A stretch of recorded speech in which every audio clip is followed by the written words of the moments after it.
Good morning. Good morning. US-Ukraine Foundation has been involved with Open World program since 2006, but this is for the first time when the foundation received the 2011 National Grantee of Merit Award. Could you please talk more about the award and why the foundation was selected?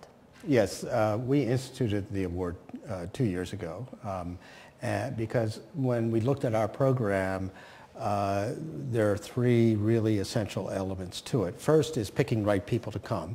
And then second is having a really good program when they're in the U.S. And then the third is the follow-up, the alumni network and the continuing partnerships.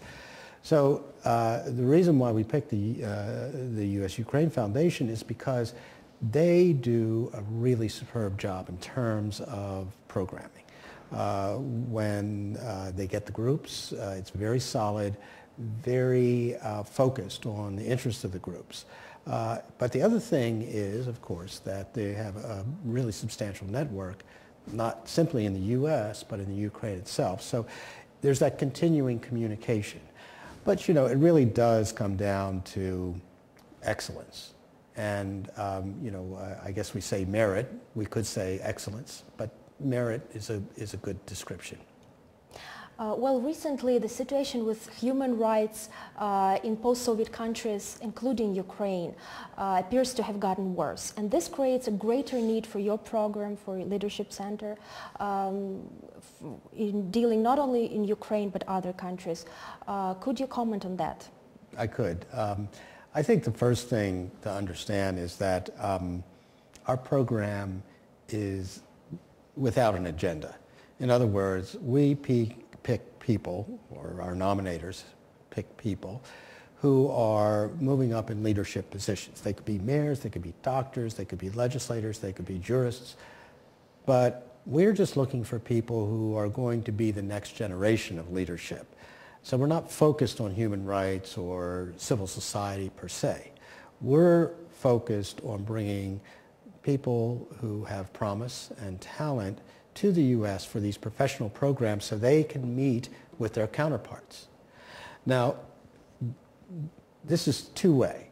In other words, when our delegates come here, we expect them to do presentations, and also they have an opportunity to explain Ukraine and its very, very complex situation within Europe and within the world stage to Americans who may not have that much information. So that's not a direct answer to your question, but what I would say is that the more of this kind of dialogue that you have, the more that people who are going to influence the future of the country have some exposure to different kinds of options, both the good and the bad. So they could look at something in the U.S. and say, you know, that doesn't fit, or that's kind of a stupid way of doing something. But they can pick the good stuff. And of course, we get the advantage of their knowledge and experience. So what we are really looking at is it's not what happens yesterday, or what happened yesterday, or what happens tomorrow. We're looking forward to a lot of tomorrows, that is in 5, 10, 15 years. So you could say that this is a long term. And speaking on that, on the next generation of leaders, many people today in Ukraine look with nostalgia back towards Orange Revolution and ask themselves what kind of leaders they must have. But civil society leaders doesn't necessarily mean opposition. If you would talk more about what kind of leadership, in your opinion, might help Ukraine move towards democratic future? Well, I've had conversations with our delegates who come here, and one of the things that was kind of interesting I think it was right after the elections last March, and we had groups from all the regions of Ukraine, and they were doing a kind of a discussion of what it means.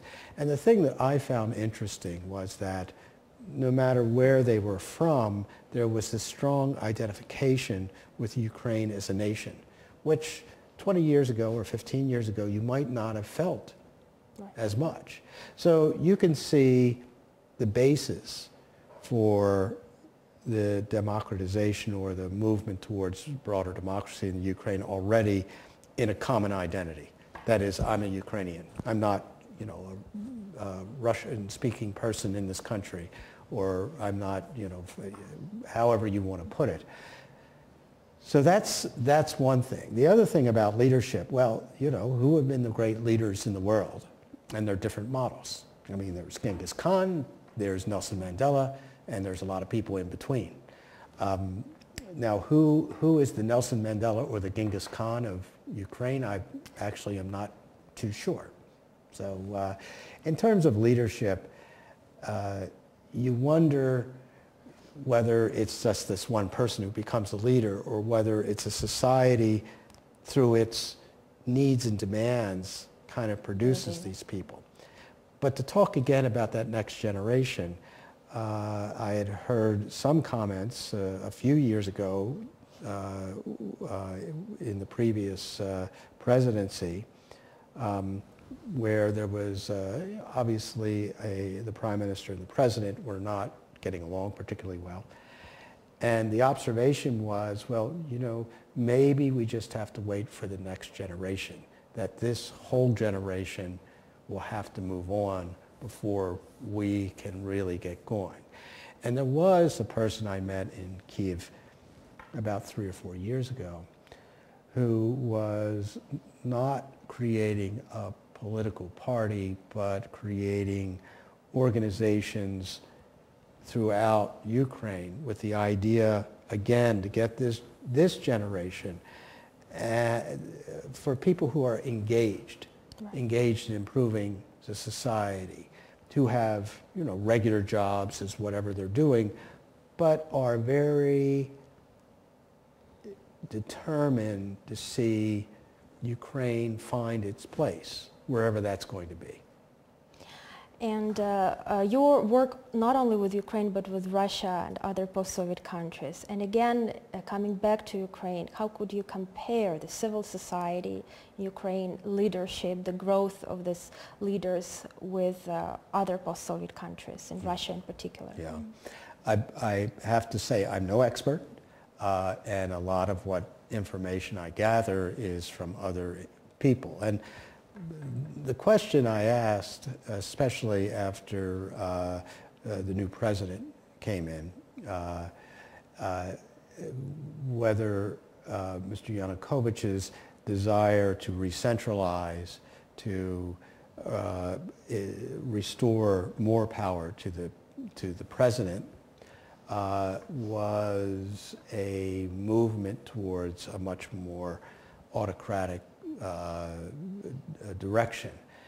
And the answer I got from more than one sector was there's a very strong civil society element in Ukraine, and that people will not just accept something, they will make their voices known, and they have many means of doing this. And so from that standpoint, I would say that Ukraine is, in terms of democratic development, is a really hopeful place. As hopeful as any, I would say you could put them in the top 3. Now where it goes, who knows? But at this point, there's tremendous promise. Thank you very much. You're welcome. Thank you for the interview.